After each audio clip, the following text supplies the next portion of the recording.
जगन्नाथपुरी की पावन धरती, जहाँ समुद्र की लहरें भी जय जगन्नाथ कहती हैं, जहाँ आस्था की पताका सदा लहराती है और जहाँ हर कण में भगवान जगन्नाथ की लीलाएं बसी हैं।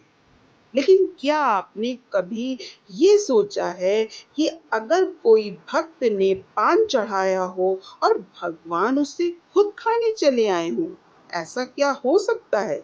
जी हाँ, ऐसा हुआ है।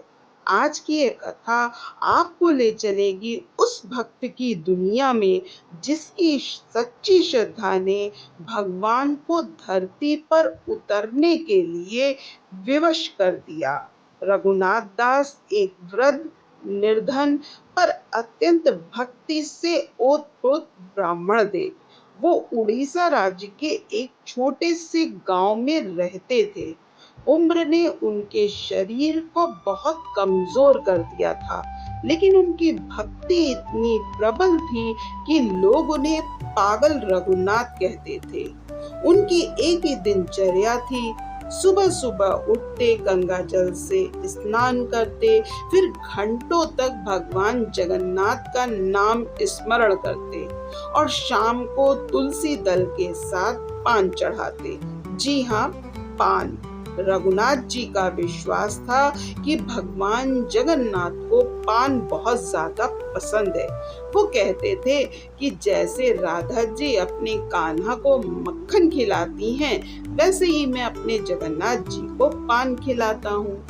गांव वाले अक्सर उसका मजाक बनाते और कहते, अरे बाबा, भगवान तुम्हारे पान खाने थोड़ी चले आएंगे।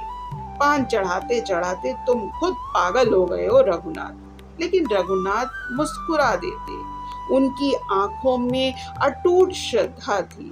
उन्हें ना गांव वालों की हंसी से फर्क पड़ता था, ना भूख प्यास से। उन्हें बस एक दिन अपने प्रभु को पान खिलाना था, वो भी खुद अपने हाथों से। एक दिन आषाढ़ मास की शुक्ल पक्ष की द्वितीया तिथि थी। वही दिन जब भगवान जगन्नाथ अपनी रथ यात्रा पर निकलते हैं। पुरी में रथ सजते हैं, हजारों श्रद्धालु उमड़ पड़ते हैं। लेकिन उस दिन रघुनाथ जी की तबीयत कुछ ठीक नहीं थी।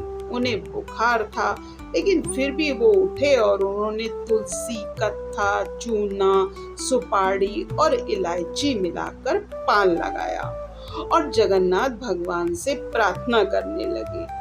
कहने लगे, हे प्रभु, आज रथ पर बैठे हो, मैं तो पूरी नहीं आ सका, लेकिन क्या आप मेरे पास पान को ग्रहण करने नहीं आ सकते? रात का तीसरा पहर था। चारों ओर सन्नाटा छाया हुआ था।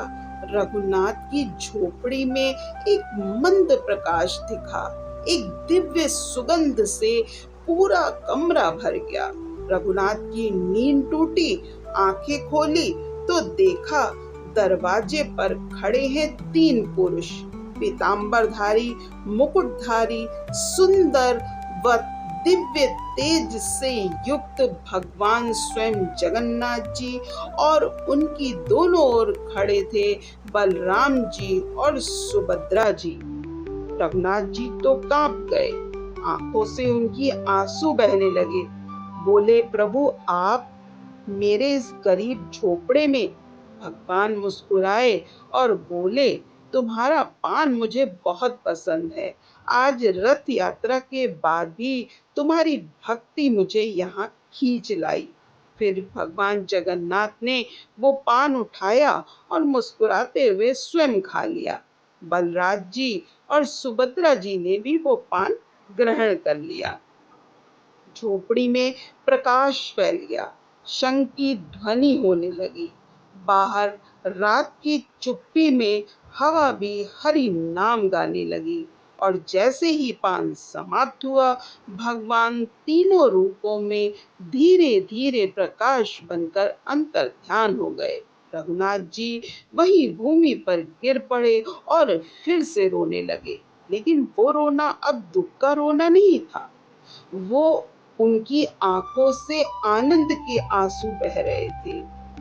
जब सुबह हुई तो गांव में एक अजीब घटना फैली कि रघुनाथ की झोपड़ी में पान की गंध आ रही थी, जो रथ यात्रा वाले दिन भी बनी रही।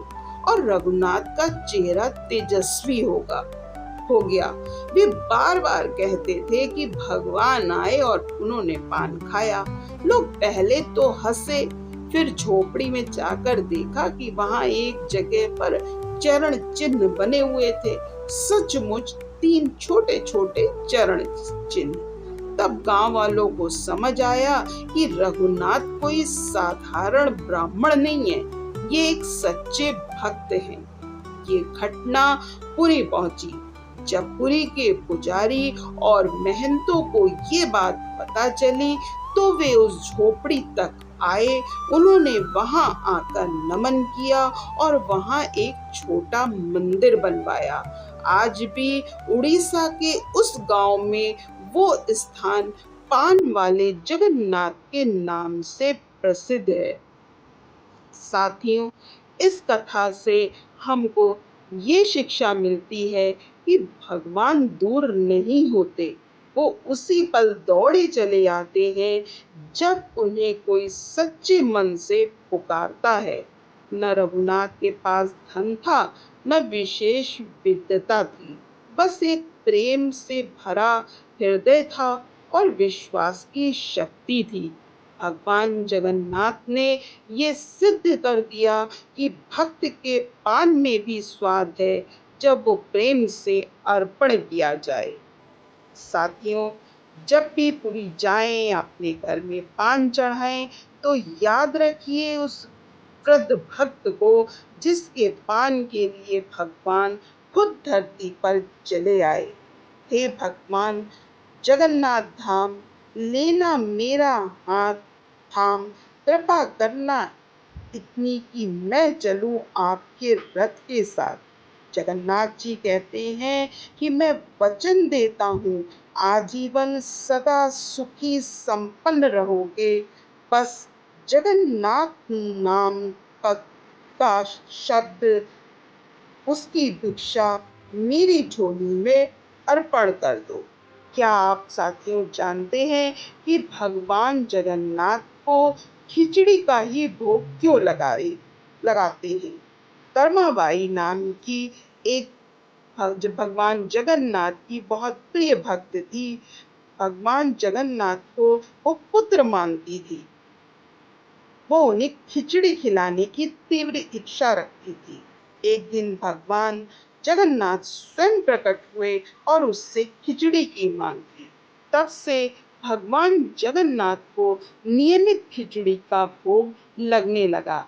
ये थी भक्त और ईश्वर के बीच विश्वास, प्रेम और त्याग की भावना।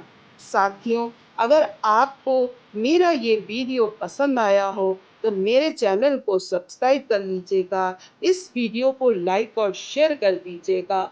मैं जल्दी ही मिलती हूँ एक नए उद्देश्यपूर्ण वीडियो के साथ। तब तक आप सभी का बहुत बहुत धन्यवाद। जय जगन्नाथ, जय श्री कृष्ण, हर हर महादेव।